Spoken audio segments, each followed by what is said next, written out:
Hi, welcome to the Ellis Talker Show. This is DV LeBron, and today I have a special guest, the former sheriff of Ellis County and current candidate for county judge, Mr. Chuck Edge. How are you, sir? Doing fine, DV, and thanks for having me.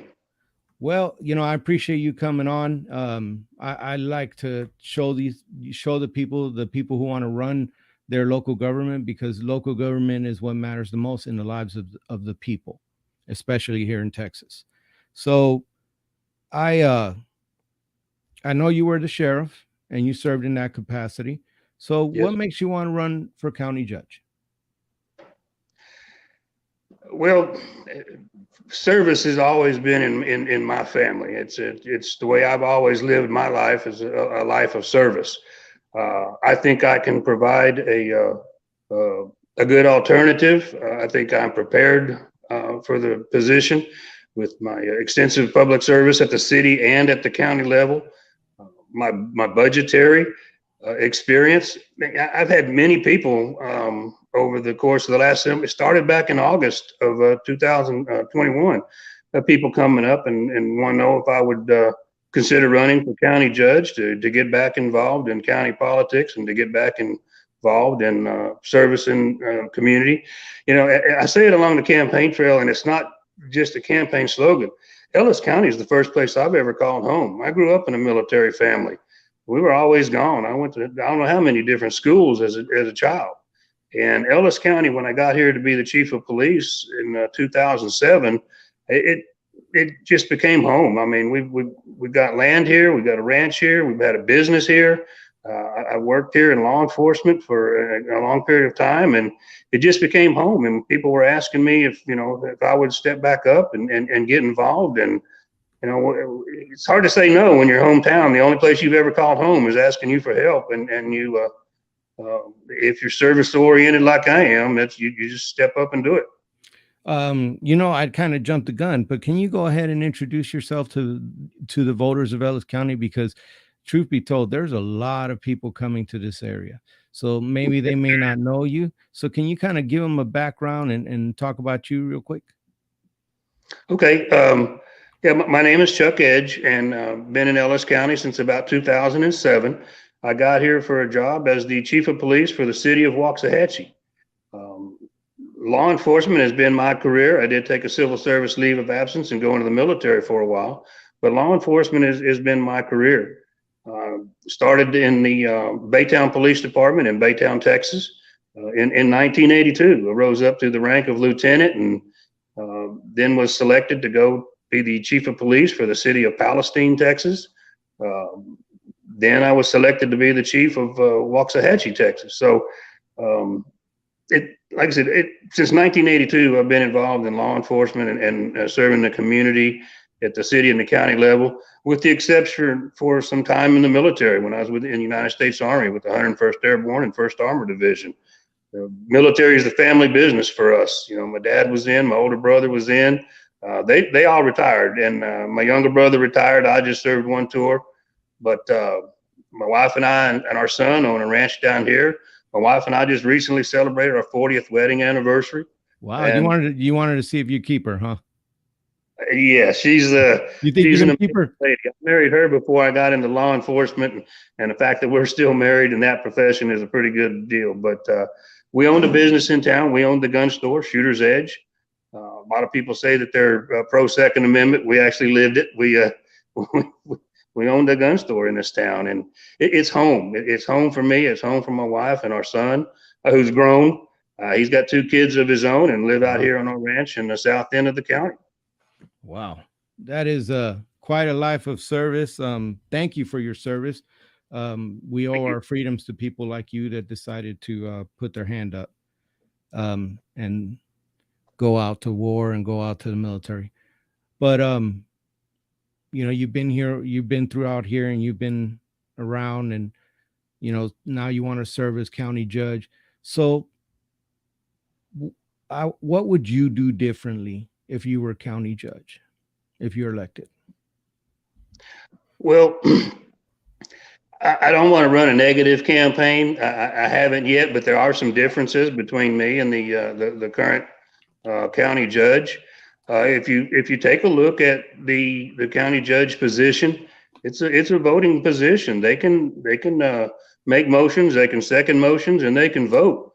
The current county judge, if you look at the record, he just doesn't vote on issues, um, on many issues, especially if they're controversial. That sometimes he won't vote on it.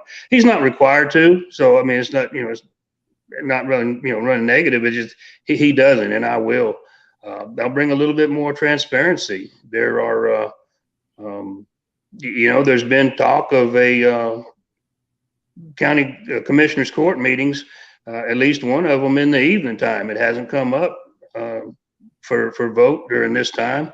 And I would like to see that discussed. I'd like to at least bring it up and let's talk about it to see if we could get more citizen input. A lot of it is decision making, that I could bring to the table that my opponent doesn't, or at least that I think that I can bring to the table that my opponent doesn't. In law enforcement and in the military, sometimes we have to make split seconds decisions. Sometimes we get a long time to make a decision. Gathering all the facts, gathering all the information, and looking at the Constitution and how it may affect the decision, and just bringing in decision making at a different level. I got a bachelor. A lot of people think I've been a police officer and I'm a rancher, so I don't have a whole lot of depth in the formal education. Well, actually, I have a Bachelor of Science. I graduated with honors. I graduated cum laude with a degree in professional aeronautics from Embry-Riddle Aeronautical University. I have a master's degree in public and private management. And what that does is public government is run a certain way and private business is run another way. And now so many governments are having a contract with private businesses to get some of the things done. So it was a graduate level degree in how those two can merge. And, you've got quantitative decisions and qualitative decisions. And I'm uniquely situated to make some of those quantitative decisions with the tax rates and the budgets and the complications of everything that's coming down. It's going to take a discerning and quantitative decision-making process that I think I can bring to the table. Well, I mean, that's certainly quite a bit of education there. I mean, I definitely couldn't get up to the master's. That's a lot of schooling, definitely. So, yeah, I was reading this wonderful article on Focus Daily News. Miss Rita Cook talked about or interviewed you in January, and so in that article, you said that Miss Rita Cook and Focus Daily News, she interviewed you, and you said that there's things happening in the country. Here, I don't want to misquote you. You said, let's see, I am not satisfied with many things taking place in our country, in our state, in our county. I don't want to see it continue and get stronger in Ellis County. I can sit back and gripe, or I can get up and try to do something. I chose the latter. What do you see? And I'm not doing this. I don't like negative campaigning. I actually try to avoid that. No. But you presented, you said, hey, I don't like what's going on here. Kind of talk to me about some of those things that you want to change. Sure. Reagan once said that all politics is local, and we can look at the things that are going on at the national level, in Washington, D.C., and, they've still got all the mask mandates, the vaccine mandates. They've got all of those things going on. And yes, we're not doing those in Texas. And even more, we're not doing them in Ellis County. But that stuff can filter down. It can always come down. We did shut the county down. And then, we were supposed to theoretically enforce it. You could go to jail, you could get a citation. And I was on record at Commissioner's Court. Well, the sheriff's office can't do this. We're not going to enforce this unconstitutional situation about arresting people for driving around in a free state. So not everything that's going on in Washington is going to get to the county level, but I want to make sure that it doesn't. Critical race theory didn't start in Ellis County, but now we're having to deal with it in Ellis County in our local schools. So the things that happen on the national level do get to the state level, and they do get to the county level. And the county level is the closest level for the citizens' input into county government. And I want to make sure that it doesn't come to Ellis County, Texas, or at least that I'm voting against it and can do anything and everything that I can as the county judge to keep it from coming to Ellis County. Yeah, it's been a very talked about issue as of late. It's been, there's been protests throughout the country, schooling and education. Now, I want to hit you with some fundamentals, okay? Because everything you do goes back to your fundamental principles of what you believe. So you can say any other thing, but if your fundamental principles are different, it's not going to jive. So, what is the role of the government in the lives of the people of Ellis County? To support the lives of the people of Ellis County, to help protect, obviously in law enforcement and in the military and at the congressional level, the first order of business for a county government or a state government or a federal government is to protect the citizens. The military's got a huge budget. Law enforcement has a huge budget. Everybody realizes that it's to protect the citizens. Well, if you take it a step further, in the role of emergency management in the world of the pandemic, if you will, there are other ways to protect versus just shutting down the county. I'm not a COVID denier. I'm not an anti-vaxxer, but I do believe in the Constitution of the United States that you should have your choice, and that you can't, somebody in Washington, D.C., somebody in Austin, and somebody in Ellis County can't just sit here and say, okay, this business has to close, but all of these other businesses can stay open. Not in the Constitution. So a fundamental that I have will always be go back to the Constitution. What does it say? How does it affect it? And can we legally close down the county, just as an example? So the fundamental is protecting the citizens, but we have to do it in a way that I think is constitutionally, I think is legal. There's good discussion that can be had. Should the county do anything? Of course, the county should have done something. Of course, there are ways to do it. They're obligated to. If I was the county judge during that time, I'd have been obligated to take care of issues. But I don't believe that shutting the county down was the correct way.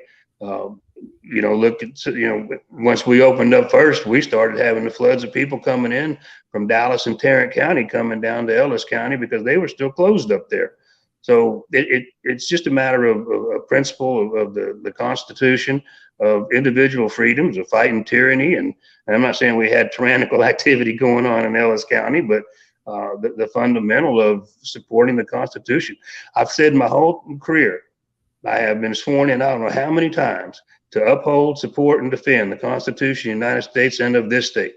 To this day, nobody has ever relieved me of that obligation. Nope. Nor can. That is the line that I say, no, I have not been relieved of swearing my oath to the Constitution of the United States. So, do you go towards limited government or more involved government? Well, I think that's more of a two question. I do like the involved government, but not on a large scale. So I like limited government, but I like those people where we do have the involvement to actually be involved, not sitting up in Austin or Washington, D.C. pontificating and not seeing the results of what they're actually doing down in the street. So being involved, yes, in that vein. To see what the ramifications of your actions are. But being involved in my daily world, no. We have individual freedoms, and I want to exercise my individual freedoms. So in that vein, I'm definitely a limited government type person. Okay. Last fundamental, the right to bear arms. Where do you stand? Well, again, we own a gun store. So I have traded, sold legally, lawfully, thousands of firearms. Um, a lifetime member of the NRA at the highest level, member of Ducks Unlimited, major donor. Um, we still have firearms in the house. We'll always have firearms in the house. I grew up with firearms in the house. When the discussion was to open the courthouse, they said, well, we're going to keep the guns out. And I said, technically, you can't keep the guns out of the court building. You can keep them out of the courtroom, but you can't keep them out of the court building. So when the Ellis County courthouse was the historic courthouse was opened back up, and by that I mean all the different doors, I was glad to recommend that to the Commissioner's Court that they do that, and to eliminate the stop point down there for the metal detector, and to have anybody that can legally carry a firearm, that they could do so in that building. So big supporter of the Second Amendment. Always have been, always will be, and proud of my affiliation with the NRA. Excellent. Now let's switch gears. We're going to go into some of the issues affecting the county. So when I had Judge Little on last year, I had him on, and he kind of just giving an update and stuff. He was talking about a 25-year plan that they're currently working on, or 20-year plan they're working on. I'm sorry if I got the number wrong. And, you know, he was talking about how Ellis County has gotten 3 hospitals in here, have kind of gotten all these things done, and like building a real good infrastructure. Is there anything that you'd like to see going forward in the way the county grows? And we'll get into property tax and properties, all the housing later, but I just want to see in general what you'd like to see as far as growth of business, growth of the community. Well, I think the growth is going to happen, is going to continue to happen. Obviously, we won't know the rate at which it does. We can follow the projections. We can look at the projections and see basically what we're looking at. But the biggest thing about the growth is managing the growth. Not just, okay, we need a new road, so we got to go put in a new road. And then we're going to wind up with 3 other roads in the same area. Would it be better to make one road and then some arterial feeders? You know, I don't know. I haven't read that study completely. I do know the study that you're talking about. I think that study cost about $350-something thousand, and it talks about moving the new buildings that we have with the new courthouse, with the jail, the sheriff's office, moving them out to the county farm. I'm not sure about that recommendation when the current jail is not even maxed out where it is. And if it were maxed out, then you still have room to grow in that building. And we just built the brand new courthouse just within the last decade or so. And now we're talking about building another one, according to that study, the need to move it out there to the county farm. And that's going to be a $500 million project at least. So we have to manage the growth. We have to do it right. And one of the things I don't want to do is lose the aspect or lose the respect for the rich heritage and the farming and ranching communities that Ellis County was based on. And granted, you know, if I've got a ranch down in the south end of the county, and if I choose to sell it for subdivisions, then that's my choice. I believe in property rights, but I don't want us to grow so fast and to do so at the same time maybe hindering the farmers and the ranchers of the county, because Ellis County has such a rich history of agriculture production, and it's still a major portion of the revenue stream that comes out of Ellis County. Agriculture is still a big portion of this county, and growth is inevitable. And I believe in property rights, but I don't want the growth to force somebody to maybe have to sell out their farm or their ranch. So you're not for eminent domain? I'm not for what? In eminent domain? No, I do not support eminent domain. The reasons for eminent domain to me have to be very specific, and you really have to show the public good versus the private good. As the sheriff, I was on the coalition to fight the high-speed rail. the all the sheriffs from all the counties that up and down the rail, with the exception of Harris County and Dallas County, the two hubs, all of us were against the high speed rail, and we went to Austin and we had meetings, and we're fighting the high speed rail project. And yeah, eminent domain to me has to be an extremely limited use. So tell me, as far as houses and growth, now let's go back to that, kind of where the county comes in for planning and stuff. Is there things that you'd like to see with growth of houses, residential? Well, I mean, obviously we need, excuse me, we need single family housing. The county is growing, the population is growing. We're going to need the housing. The multifamily housing, there's a need for that too. Would I prefer to see single family housing over multifamily housing? Yes, I would. I don't think we need an apartment complex, every quarter mile, but it just, I would prefer it to be, single family residences. I don't like if I have 10 acres and I want to sell that into, 25 lots, and everybody's trying to build a $500,000 house on a small lot. I don't think that helps the overall economy of the county. I don't think it grows the county necessarily in a good way. So when we have the development codes that the cities have and the county has, that they're actually enforced, that we do smart growth, again, managing the growth.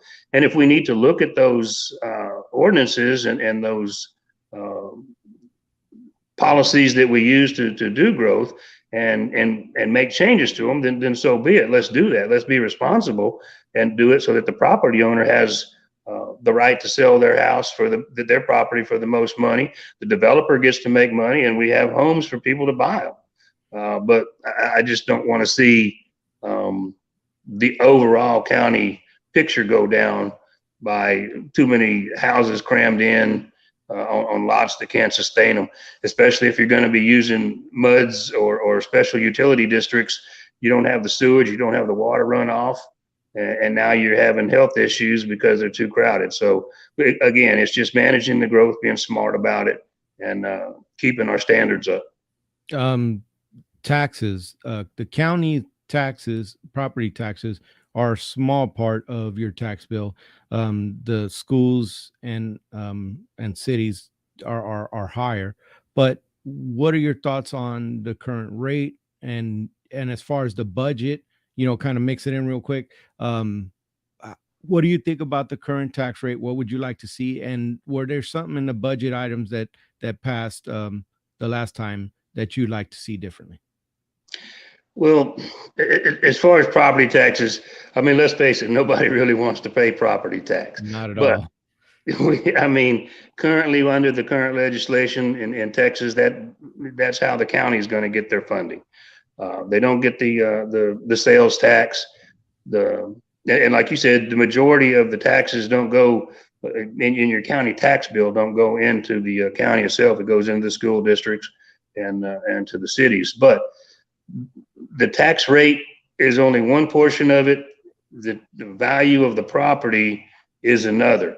And if the property values keep going up and the property tax rate can go down fractions of a cent, 1 cent, like they've been doing recently, and just in small portions, then you still wind up with more money at the county level because the value of the property went up.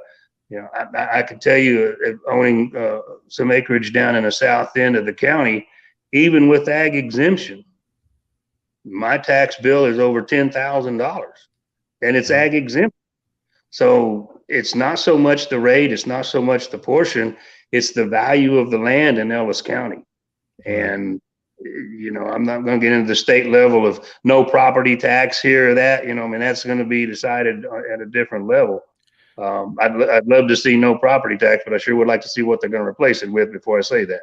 So I definitely think about that too. What's going to be, you don't have property taxes, you don't have income taxes, how are you going to fund the government? So, I don't want income taxes. I don't want any taxes, but there's got to be some for the minimum level of running the right. government.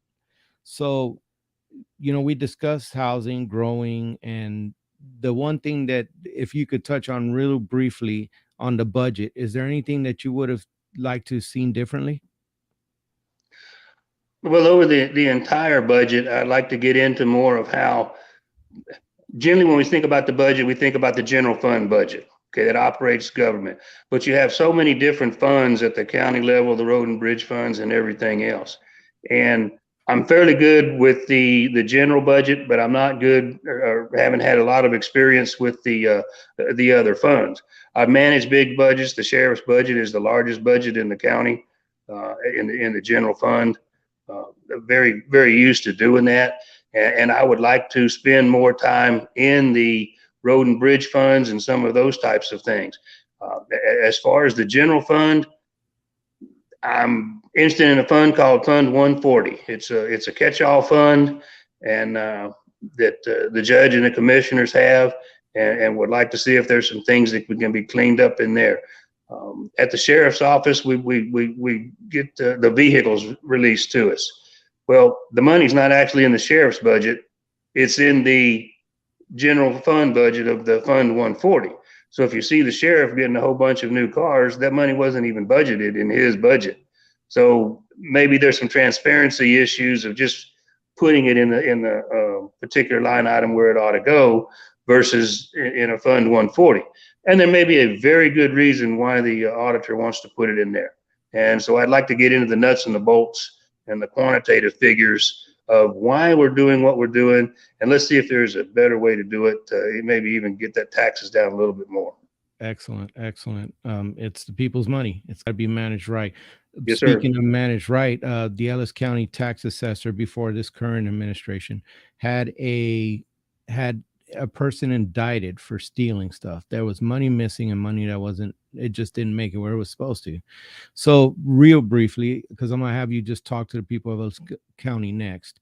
Um, as county judge, if you were elected, what would you do in a situation like that, and what you would do going forward? I, I might need to be careful how we talk about this because I was the sheriff when that investigation happened. So I Okay. don't want to talk about an ongoing criminal case or possible indictment. But the sheriff's office did work closely with the auditor, closely with the county judge to investigate that and to get the audits and to put an end to that. And obviously, if somebody is indicted and if they are proven to have, if they're proven to be guilty, then they need to be punished. Yeah, definitely. Well, I'm sorry to ask you a question that could have had some legal implications. I didn't realize that it was involved a little bit, and you were part of fixing that. Yes.